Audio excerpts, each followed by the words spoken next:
Halo kawan-kawan, kesalahan apa sih yang sering terjadi yang dilakukan oleh manusia yang kemudian menjerumuskan kita itu ke dalam dosa? Nah, hari ini sharing pasal Yohanes 5 ayat 1 sampai dengan 18 ya. Jadi ceritanya ini tentang penyembuhan pada hari Sabat di kolam Bethesda. Ceritanya kira-kira seperti ini ya. Jadi di Yerusalem itu di ayat 1 dikatakan Yesus berangkat ke Yerusalem dan di Yerusalem itu ada dekat pintu gerbang domba ada sebuah kolam dalam bahasa Ibrani yang disebut dengan Bethesda. Jadi kolam ini yang ada 5 serambinya itu berbaring banyak sekali jumlah orang sakit.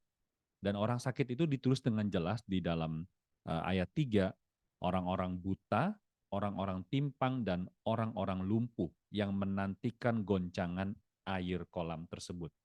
Jadi dari ayat 1 sampai ayat 3 kelihatan sekali bahwa ada kepercayaan orang-orang di sana kalau misalkan kolam itu airnya bergerak, artinya malaikat Tuhan itu turun.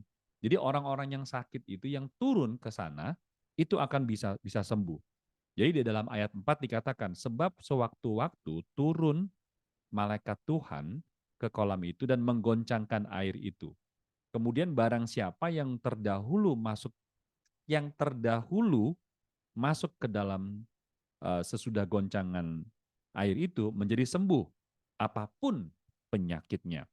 Oke, jadi kalau kita lihat ya di dalam Injil yang sering Agung baca, sebenarnya ada beberapa penyakit yang sering kali diungkap dalam Injil, yaitu adalah buta. Kenapa ya? Ternyata buta ini adalah satu kesalahan manusia sepertinya. Kadang ini kita sering kali lebih suka berbicara daripada benar-benar melihat. Nanti kita akan lihat semakin ke belakang. Jadi ini sebuah tradisi ataupun juga kepercayaan apabila ada goncangan air, kita akan orang yang pertama yang terdahulu yang masuk ke dalam kolam tersebut, apapun penyakitnya itu akan sembuh. Dan itu menjadi satu kepercayaan di Yerusalem pada saat itu. Kemudian kita lihat lanjut lagi ya di ayat 5. Di situ ada seorang yang sudah 38 tahun lamanya sakit. Ada orang sakit di situ. Dan uniknya orang ini sudah lama, 38 tahun. Kita lanjut ke ayat 6. Ketika Yesus melihat orang itu berbaring di situ, dan karena ia tahu bahwa ia telah lama dalam keadaan itu, berkatalah ia kepadanya. Oke, sampai di sini dulu. Kita perhatikan ya, Yesus mengatakan melihat orang itu berbaring di situ. Yesus pada saat itu mungkin usianya baru sekitar kurang lebih 30-an tahun ya. 30-an tahun. Artinya Yesus dari kecil atau mungkin pada saat dia sudah mulai mengerti, bisa melihat sekelilingnya, dia mengetahui bahwa orang ini sudah lama, sudah sering dilihat di kolam uh, Bethesda ini. Jadi Tuhan Yesus itu bisa melihat bahwa orang ini udah lama dan ia tahu sakitnya udah lama, 38 tahun. Kita berbandingkan ya, di kolam-kolam itu banyak orang buta. Orang-orang buta kan tidak bisa melihat. Tapi Yesus di dalam ayat yang ke-5 dikatakan, maaf di yang ke-6 katakan, ketika Yesus melihat orang itu berbaring. Pertama Yesus melihat. Kedua, ia tahu. Yang ketiga, ia berkata. Jadi sangat unik sekali ya. Tuhan Yesus Kristus itu seringkali di dalam Injil itu dikatakan bagaimana ia mulai berkata-kata, ia mulai uh, uh, berbicara dengan orang lain ataupun juga menyampaikan sabdanya, melihat, merasa iba, dan berkata. Ini pelajaran juga sebenarnya buat kita. Kemudian kita lanjut lagi. Apa yang dikatakan oleh Yesus pada saat itu? Maukah engkau sembuh? Teman-teman mungkin merasa unik ya. Maukah engkau sembuh? Kita tahu Tuhan Yesus Kristus itu punya kemampuan menyembuhkan. Tuhan bisa, Yesus itu bisa menyembuhkan. Dia ingin sembuh, dia ingin orang ini sembuh, dia pasti bisa sembuh. Hanya berkata saja. Oke? Tapi Yesus menawarkan, maukah engkau sembuh? Dalam kalimat ini ada satu pelajaran yang Agung dapatkan, yaitu adalah Tuhan itu selalu bisa memberikan kesempatan kepada kita untuk belajar. Artinya apa? Tuhan itu bisa menggunakan firman-Nya mengatakan bahwa engkau sembuh maka engkau sembuh. Masih ingat tidak dengan di dalam Matius 8 ayat 13 seorang perwira yang mengatakan berkatalah saja maka hambaku akan sembuh. Ini sebuah kepercayaan iman ya. Tapi Yesus menawarkan, maukah engkau sembuh? Sangat unik sekali. Oke, kita lanjut lagi dengan ayat ke-7. Jawab orang sakit itu kepadanya. Perhatikan jawabannya dia. Tuhan, tidak ada orang yang menurunkan aku ke dalam kolam itu apabila airnya mulai bergoncang. Koma. Oke, sampai di sini dulu. Pertama, dia mengatakan Tuhan. Mungkin orang ini dalam bayangan Agung ya, dia itu sedang berbaring, kemudian mungkin sedang menutup selimut di dalam kepalanya dan segala macamnya, sehingga seakan-akan dia mendengarkan suara yang menawarkan, maukah engkau sembuh? Mungkin dia pada saat itu enggak ngerti, ini suara manusia apa suara Tuhan? Tapi kalau misalkan dia merasa ini manusia, dia pasti akan melihat ke samping dan bertanya. Atau mungkin ada reaksi yang lain. Tapi reaksinya dia tuh sangat unik. Dia katakan, Tuhan, tidak ada orang yang menurunkan aku ke dalam kolam. Itu apabila airnya mulai goncang. Jadi pertama dalam hatinya dia itu mungkin orang ini merasa dia mendengarkan suara Tuhan. Akan tetapi aksi ataupun juga tindakan yang dilakukan adalah tidak percaya. Dia mengatakan tidak ada orang yang menurunkan aku ke dalam kolam dan seterusnya. Itu adalah bukti atau tanda bahwa ia mulai menyalahkan lingkungannya, menyalahkan orang lain. Karena dia tidak menyalahkan Tuhan, seakan-akan tidak menyalahkan Tuhan, tapi dia menyalahkan orang lain ataupun juga lingkungannya. Dan sementara aku menuju ke kolam itu, artinya apa? Dia sebenarnya mampu jalan sendiri ke kolam itu. Tapi mungkin lebih lambat ya. Orang lain sudah turun mendahului aku. Dia kembali lagi menyalahkan dirinya dengan mengatakan, aku sudah ke sana loh, tapi orang lain turun duluan. Dia udah nyalain orang lain, dia sebenarnya mampu, tapi dia kembali lagi menyalahkan orang lain. Oke, sampai di sini ayat 8 mengatakan, kata Yesus kepadanya. Yesus berkata lagi, dia bilang apa? Bangunlah, angkatlah tilammu, dan berjalanlah. Wah, Tuhan Yesus mengatakan, bangunlah, angkatlah tilammu, dan berjalanlah. Ini sangat unik sekali ya. Pertama Yesus mengatakan, maukah engkau sembuh? Setelah mendapatkan respon seperti itu, Tuhan Yesus memberikan dia kesempatan lagi. Memberikan kesempatan apa? Bangunlah dan angkatlah tilammu dan berjalanlah. Firman ini betul-betul menyembuhkan orang ini. Tapi Yesus tidak mengatakan sembuhlah engkau. Yesus menawarkan lagi, memberikan kesempatannya lagi untuk kembali mempercayai bahwa Tuhan menciptakan manusia itu dengan sempurna, apapun kondisinya. Setiap orang punya kesempatan bisa untuk berdiri sendiri. Tuhan telah memberikan itu. Firman ini benar-benar menguatkan lah.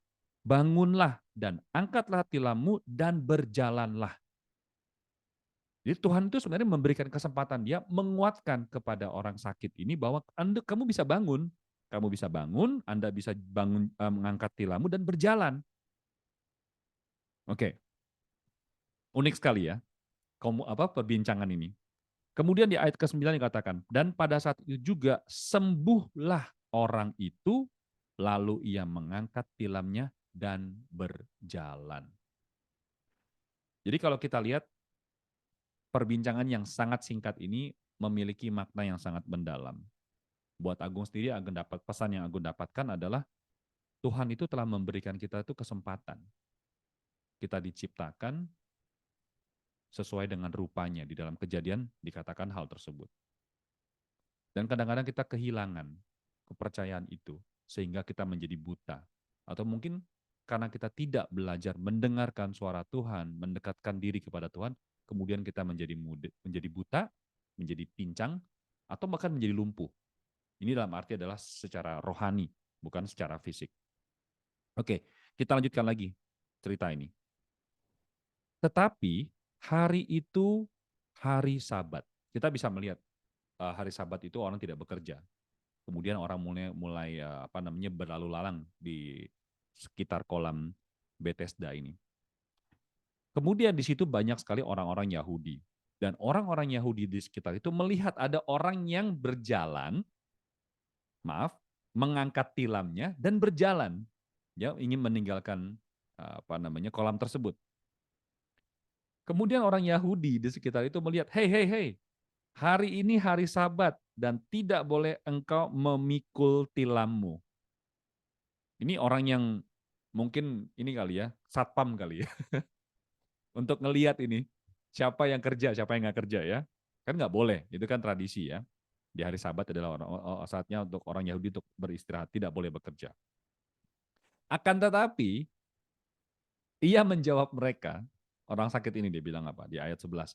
Orang yang telah menyembuhkan aku, dia yang mengatakan kepadaku, angkatlah tilammu dan berjalanlah. Teman-teman bisa lihat gak sih? Unik ya jawabannya ya. Orang yang telah menyembuhkan aku, dia yang mengatakan kepadaku, angkatlah tilammu dan berjalanlah. Kembali lagi, dosa ataupun juga kesalahan yang dilakukan oleh orang ini, yaitu apa? Menyalahkan. Dari awal nih dia udah menyalahkan ya. Sampai ke belakang dia masih belum bertobat. Dia kembali lagi menyalahkan. Bukan gue yang mau jalan, ada orang yang nyuruh gue, orang yang menyembuhkan gue.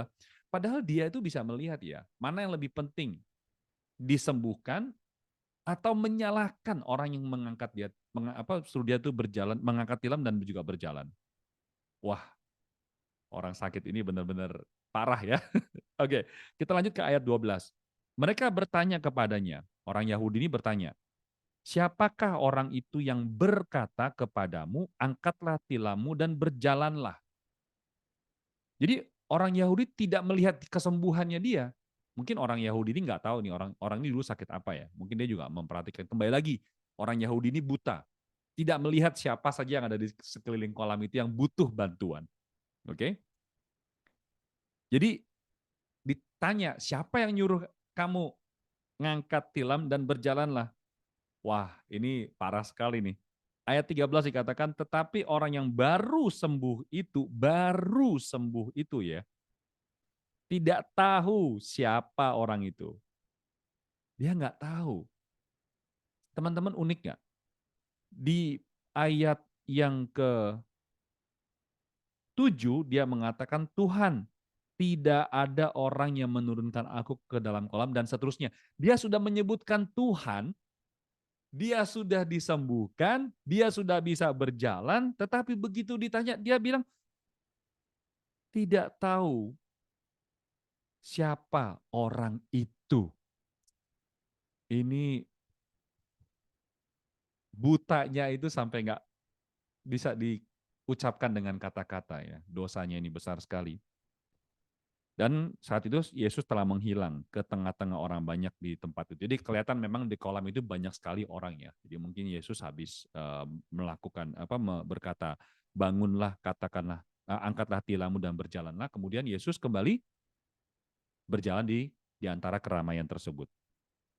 Kemudian di ayat 14, Yesus bertemu dengan dia di dalam bait Allah. Mungkin bait Allah ini tidak jauh ya dari kolam tersebut. Berpas-pasan, bertemu dengan orang sakit ini. Dia bilang apa? Mungkin Yesus sudah tahu nih, dengar-dengar orang ini gimana dan seterusnya ya. Mungkin karena tidak disebutkan di dalam beberapa waktu kemudian ini. Tapi begitu dia bertemu orang sakit ini di dalam bait Allah, Yesus mengatakan di dalam pasal 14, engkau telah sembuh, jangan berbuat dosa lagi, supaya padamu jangan terjadi yang lebih buruk. Apa ini? Jangan berbuat dosa lagi. Dosanya apa sebetulnya sih? Ya kembali ke dalam tadi, di ayat sebelumnya, yaitu dia buta. dia tidak peduli dengan lingkungan, dia menyalahkan, dia tahu bahwa Tuhan yang menyembuhkan dia, tapi dia tidak mendengarkan, dia tidak merasakan sampai ke dalam hatinya, ke dalam rohaninya. Sehingga dia jatuh kembali ke dalam dosa. Atau mungkin lebih tepatnya dia masih di dalam keadaan dosa, yaitu adalah yang kita sebut keangkuhan terhadap dirinya dan menyalahkan bahwa apa yang dia alami saat ini itu diakibatkan oleh orang lain ataupun dan seterusnya. Oke? Nah, kemudian setelah dia mendengar Yesus mengatakan hal itu, orang itu keluar dari bait Allah, dia cari siapa? Orang Yahudi. Ini makin ke belakang makin seru ini. Dia bilang apa? Dia bilang bahwa di ayat 16, Yesuslah yang telah menyembuhkan dia. Oh ya, mungkin saya sedikit balik lagi ya, teman-teman. Perhatikan nggak? Yesus di usia 30 tahun ini, ya, di ayat di dalam usia 30 tahun ini, Yesus itu namanya sudah terkenal di mana-mana. Pasti sudah terdengar oleh orang-orang di sekitar itu. Oh, ada seseorang yang bisa menyembuhkan dengan kata-kata dan seterusnya. Ya, karena di dalam pada saat Yesus menyembuhkan anak pegawai di istana, ya, kemudian di Yohanes 4 percakapan dengan perempuan Samaria dan seterusnya, itu semua mereka sudah mendengar nama Yesus ini siapa. Tapi kenapa orang buta ini tidak mendengar? Karena dia kan sakit ya. Ya mungkin tadi itu reaksinya. Dia mungkin menutup diri, dia tidak ingin, dia tidak peduli dengan lingkungannya, dia hanya peduli dengan kesehatannya, dia pengen sembuh, tapi dia telah melupakan orang lain. Oke, jadi balik lagi. Pada saat dia telah mengatakan bahwa Yesuslah yang menyembuhkan, dia baru tahu itu ternyata Yesus. Kemudian orang-orang Yahudi ini, perhatikan, ayat 16, dan karena apa? Karena itunya apa? Nanti kita lihat ya. Orang-orang Yahudi berusaha menganiaya Yesus karena ia melakukan hal-hal itu pada hari Sabat. Hal apa yang dilakukan Yesus? Di ayat yang ke sebelumnya, di ayat 11, dia bilang apa? Dia yang mengatakan kepadaku, kata orang sakit ini, angkatlah tilammu dan berjalanlah. Jadi ini loh, seakan-akan yang merintahkan, angkatlah tilammu dan berjalan. Jadi ini emosi nih orang Yahudi. Tradisi kita diganggu ini.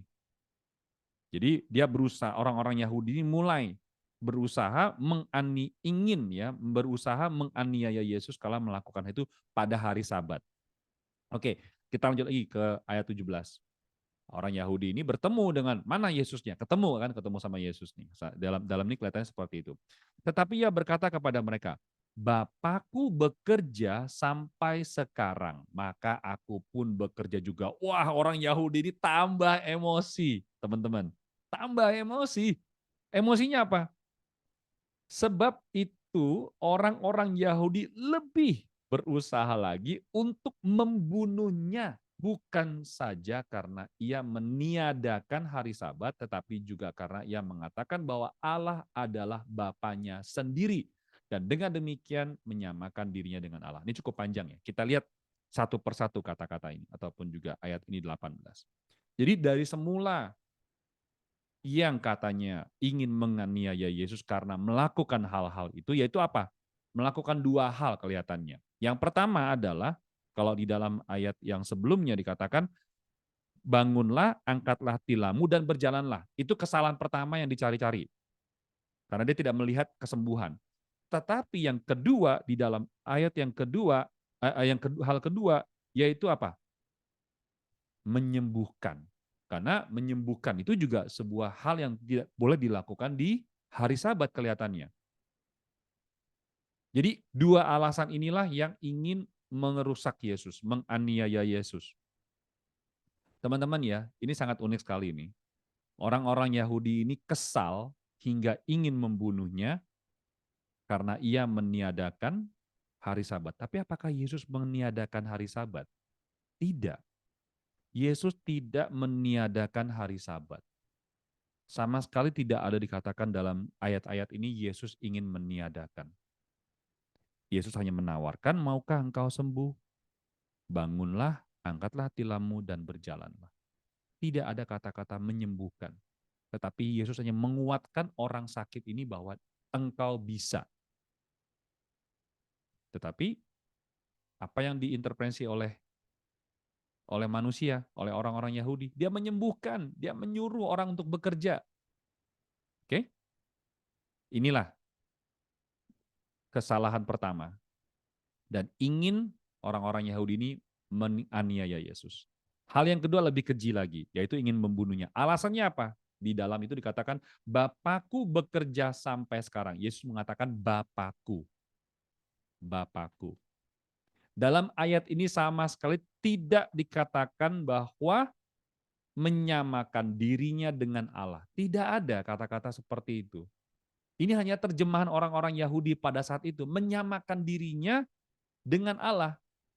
Wah, ini kayak apa ya? Metafor apa membesar-besarkan kesalahannya itu. Meniadakan hari Sabat, kemudian Allah adalah Bapaknya, dengan demikian dirinya dengan menyamakan diri dengan Allah. Ya mungkin orang karena pada saat perjanjian lama itu tidak ada yang menyebut Tuhan itu sebagai Bapa. Hanya sejak Yesus mengatakan bahwa Allah adalah Bapaknya. Dan ini di dalam pada saat Yesus dipermandikan oleh Yohanes bahwa inilah anakku, kepadanya lah aku berkenan. Di saat itu Bapa Allah mengumumkan, menfirmankan kepada manusia, inilah anakku yang kukasihi, kepadanya lah ia berkenan. Dari situ Yesus baru menyadari bahwa Allah adalah Bapaknya. Dan tentu dengan sendirinya dia bisa mengatakan kepada manusia bahwa Allah adalah Bapaknya. Dan Bapaknya, katanya, Bapakku bekerja sampai sekarang, maka aku pun bekerja juga. Kalimat ini benar-benar sangat menguatkan Agung juga.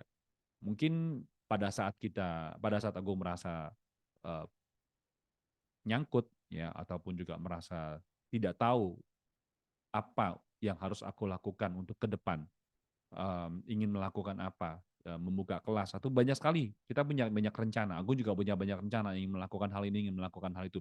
Tapi kadang-kadang letih, lesu. Buat apa ya? Capek banget. Tapi kata-kata ini sangat menguatkan kita semua. Dan kata-kata ini teman-teman bisa gunakan dalam kehidupan sehari-hari. Bapakku bekerja sampai sekarang, maka aku pun bekerja juga. Jadi bekerja dalam arti ini adalah untuk keselamatan, untuk menyelamatkan manusia. Asalkan pekerjaan ini menyelamatkan manusia, tentu saja bisa kita lakukan. Bisa kita lakukan. Jadi teman-teman sekalian, sebenarnya kesimpulan terakhir dari cerita ini, penyembuhan pada hari Sabat di kolam Bethesda ini apa sih? Yang pertama adalah yang hikmah yang aku dapatkan adalah manusia itu sangat sekali mudah yang namanya tidak mau melihat, sehingga muncullah kebutaan rohani. Kemudian kita tidak peduli lagi dengan lingkungan kita. Kita lupa dengan Allah, kita lupa dengan Tuhan, bahwa Tuhan bekerja dalam diri kita dan bekerja dalam lingkungan kita. Yang kedua adalah kita tidak percaya dengan rencana Tuhan. Seakan-akan kita mendengarkan suara Tuhan seperti orang sakit ini. Tuhan, tidak ada Tuhan. Dia menyebutkan Tuhan. Tapi dia menyalahkan. Itu kembali lagi kesalahan manusia itu, menyalahkan lingkungan, menyalahkan orang-orang di sekeliling kita. Yang pada akhirnya kita lupa bahwa Tuhan itu bekerja lewat orang lain. Jadi dalam cerita ini sangat sangat jelas sekali bahwa Tuhan itu ingin kita terus bekerja sama dengannya.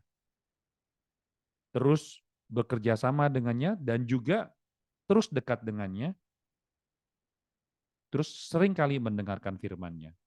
Di dalam firman-firman Tuhan itu pasti ada keselamatan. Baik teman-teman, semoga saja sharing hari ini bermanfaat ya. Dan bisa menjadi satu inspirasi juga kita semua dalam bekerja, dalam berkarir, dalam berusaha di kehidupan ini. Kita ketemu lagi di sharing berikutnya. Sampai jumpa. Bye-bye.